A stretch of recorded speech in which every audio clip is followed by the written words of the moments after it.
কালকে থেকে দেখলাম সামাজিক যোগাযোগ মাধ্যমগুলোতে এই যে পোস্টাল ব্যালট নিয়ে একটা বিশৃঙ্খলা সৃষ্টি করতেছে এবং অনেকেই এই পোস্টাল ব্যালটের বৈধতা নিয়ে প্রশ্ন তুলতেছে বা অনেকেই বাদ দেওয়ার জন্য বলতেছে। আসুন একটু জানি যে এই পোস্টাল ব্যালটের আপনার প্রসেসটা কেমন, বা আপনি কিভাবে এখানে রেজিস্ট্রেশন করে শেষ পর্যন্ত একজন প্রার্থীর পক্ষে একটা ভোট দিবেন। প্রথমে যেই অ্যাপসটা দেওয়া আছে, এই অ্যাপসটার মধ্যে আপনাকে রেজিস্ট্রেশন করতে হলে আপনার কি কি লাগবে? আপনার অবশ্যই এনআইডি কার্ড, আপনার পাসপোর্ট, আপনার হচ্ছে একটা ইউনিক সিম, আই মিন অন্য মানুষের সিম ইউজ করেও আপনি এটা ইউজ করতে পারবেন না।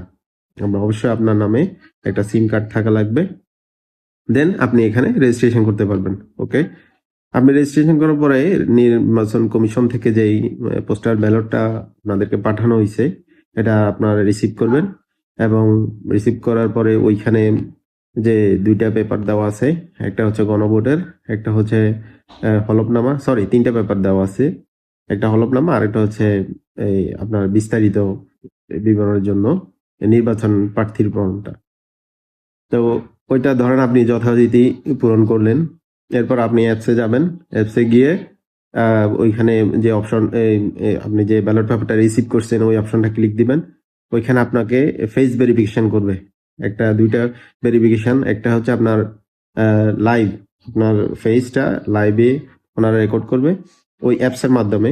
পরবর্তীতে একটা সেলফি নিবে এবং লাইভের সাথে সেলফি ওনারা অ্যাডজাস্ট করে যদি এটা মিল থাকে দেন পরবর্তী স্টেপে যাবে। পরবর্তী স্টেপটা কি? এই যে আপনি যে তিনটা পেপার পেলেন, এখানে যেখানে আপনি ভোট সিলেক্ট করছেন সেখানে একটা কিউআর কোড আছে।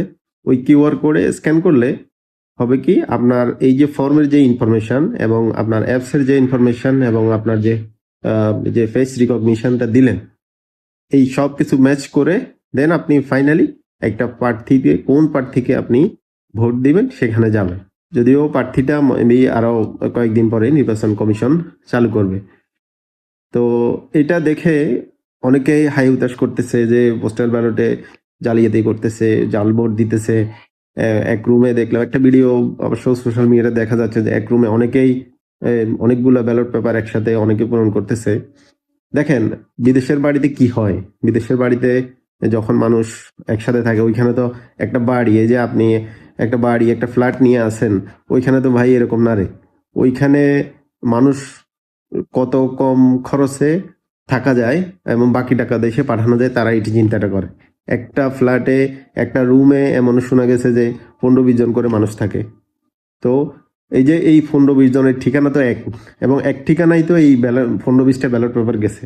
এবং এখানে দেখা গেল যে অনেকে হয়তো এই সিস্টেমটা বুঝে না, অনেকেই হয়তো কম শিক্ষিত, তারা পূরণ করতেছে। কিন্তু ফাইনালি যে আপনার ফেস ভেরিফিকেশন হচ্ছে, ফাইনালি যে আপনার এই যে পাসপোর্ট, আপনার এই আলাদা সিম কার্ড, তারপর হচ্ছে আপনার এনআইডি, আপনার এই ফর্মের সাথে যে স্ক্যান করে যে ম্যাচিংটা, এই ম্যাচিংটা তো আপনার একজনের সাথে আরেকজন মিলবে না, না মিললে তো আপনার এটা অ্যাপ্রুভ করবে না। অ্যাপ্রুভ না করলে আপনার ইসির ডকুমেন্টেশন আছে, ওই ডকুমেন্টেশনে তো এটা অ্যাড হবে না।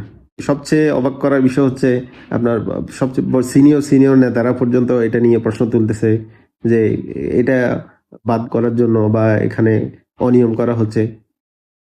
প্রসেসটা জানেন, প্রসেসটা জানেন।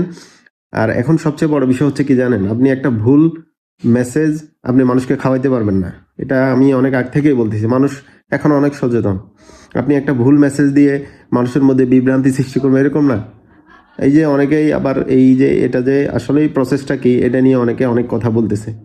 সো আপনি একটা কথা বলবেন, মানুষ একদম নেচে নেচে আপনার পিছনে সাপোর্ট দিবে এরকম না।